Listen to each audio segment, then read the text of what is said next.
নমস্কাৰ। আজিৰ ভিডিঅ'টোত আমি গড় কিদৰে উলিয়াব লাগে তাৰ বিষয়ে সবিশেষ আলোচনা কৰিম। চাওঁচোন আহক ভিডিঅ'টো। আজি আমি আলোচনা কৰিবলগীয়া বিষয়টো হৈছে গড় উলিওৱা, মানে কোনো সংখ্যাৰ গড় কেনেদৰে উলিয়াব পাৰি সেই বিষয়ে আজি আমি অতি সৰলভাৱে আলোচনা কৰিম। এতিয়া গড় মানে হৈছে কিছুমান সমজাতীয় সংখ্যাৰ মুঠ সমষ্টিক ৰাশিকেইটাৰ মুঠ সংখ্যাৰে হৰণ কৰিলে গড় পোৱা যায়। উদাহৰণস্বৰূপে আমাৰ ইয়াত কেইটামান সংখ্যা আমি ধৰি লৈছোঁ 1 2 3 4 5 6 7 8 এই ৰাশিকেইটাৰ আমি গড় উলিয়াম। এতিয়া গড় আমি কেনেকৈ উলিয়াম? প্ৰথমে এই ৰাশিকেইটাৰ সমষ্টি উলিয়াবলৈ। সমষ্টি মানে সদায় যোগ আৰু পাৰ্থক্য মানে সদায় বিয়োগ, এই কথাটো মনত ৰাখিব লাগে। দুটা সংখ্যাৰ সমষ্টি বুলি ক'লে সংখ্যা দুটাৰ যোগফল, আৰু যদি কোৱা হয় দুটা সংখ্যাৰ পাৰ্থক্য তেতিয়া ইটো সংখ্যাৰ পৰা সিটো সংখ্যাৰ বিয়োগফল। এই কথাটো মনত ৰাখিব লাগে, গণিতৰ ক্ষেত্ৰত এইটো বৰ প্ৰয়োজনীয়। এতিয়া কথাটো হ'ল আমি এই ৰাশিকেইটাৰ সমষ্টিটো উলিয়াম। 1 যোগ 2 যোগ 3 যোগ 4 যোগ 5 যোগ 6 যোগ 7 যোগ 8, আৰু ইয়াত কেইটা আছে ৰাশি? 1 2 3 4 5 6 7 8টা, ইয়াত 8 লিখিলোঁ। এতিয়া আমি এইকেইটা যোগ কৰিম, এই ৰাশিকেইটা যোগফলটো ইয়াত লিখিম আৰু 8এ হৰণ কৰি দিম, আৰু 8এ হৰণ কৰি আমি যিটো ৰাশি পাম সেয়ে হ'ব এই ৰাশিকেইটাৰ গড়। যোগ কৰোঁ। 2 3 3 3 6 6 4 10 10 5 15 15 6 6 21 21 7 28 28 8 36 36। 36ক আমি 8এৰে হৰণ কৰিম। 8 2 16,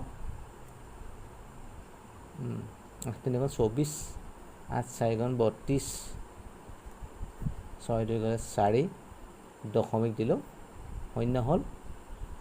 8 5 40, 4.5। ঠিক আছে। এতিয়া এই ৰাশিকেইটাৰ গড় মান হ'ল 4.5। ঠিক আছে। সেইদৰে আকৌ যদি আমি একাদিক্ৰমে নথকা সংখ্যা, যেনেকৈ ধৰা যুগ্ম সংখ্যাকেইটা 2 4 6 8, এই চাৰিটাৰ আমি গড় উলিয়াব লাগে। তেতিয়া আমি কেনেকৈ উলিয়াম? 1 2 3 4, 4 হ'ব, আৰু ইয়াত পঢ়িব 2 যোগ 4 যোগ 6 যোগ 8। এতিয়া এইকেইটা আমি যোগ কৰিম। 4 2 6, 6 6 12, 12 8 20, 4 5 20, ইয়াত হ'ব 5। তাৰমানে এই ৰাশিকেইটাৰ গড় মান হ'ব 5। এইখিনিতে এটা মই কথা কৈ থওঁ, যিহেতু আমাৰ যিবিলাক অপশ্যনেল টাইপৰ কুৱেশ্যন আহে MCQ, তাত আমি খুব বেছি 2 ছেকেণ্ড 3 ছেকেণ্ডমান সময় পাওঁ যিমান প্ৰশ্ন থাকে আমি কৰিবলৈ। গতিকে ইমান দীঘল কৰিবলৈ, মানে যোগ কৰিবলৈ আৰু মানে সহজে, তেতিয়াতো বহুত টেনশ্যন হৈ থাকে। গতিকে ইমান দীঘলকৈ কৰিবলৈ হয়তো অসুবিধাও হ'ব পাৰে। গতিকে ইয়াত কিছুমান এনেকৈ চাই অনুমান কৰিব পাৰি। কেনেকৈ মই টিপটো শিকাই দিছোঁ।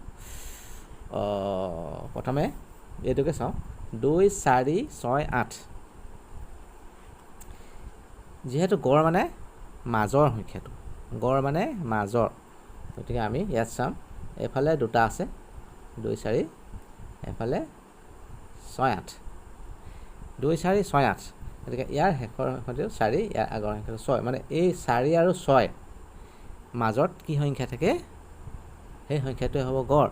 যিহেতু 4 6 মাজত আমি পাম 5, গতিকে গড় 5 এয়া 5 ঠিক আছে অনুমানটো শুদ্ধ হৈছে যে 1 ছেকেণ্ডত এই এনসাৰটো কৰিবলৈ সক্ষম হ'ব পাৰে ঠিক সেইদৰে যদি আমি প্ৰথমটো চাওঁ ইয়াতো চাওঁ 1 2 3 4 5 6 7 8টা আছে গতিকে আমি এফালে 4টা এফালে 4টা হ'ব 1 2 3 4 এই 4টা এফালে এই 4টা এইফালে এই 4টা এইফালে এই 4টা তাৰমানে গড় মানটো হ'ব এই মাজতে হ'ব গড় মানটো এটা এইখিনি মানটো ওলাবলৈ হ'লে ইয়াত এফালে আছে 4 এফালে আছে 5 এই 4 আৰু 5 ৰ মাজত কোনো গোটা সংখ্যা নাথাকে গতিকে এইখিনিত হ'ব 4.5 মানে 4.5 হে 4.5 এয়া আমাৰ 4.5 4.5 4.5 হৈছে 4.5 এনেদৰে চাই মেলি নিশ্চয় আপোনালোকে অতি সহজে অতি কম সময়ৰ ভিতৰত গড় মানটো উলিয়াবলৈ সক্ষম হ'ব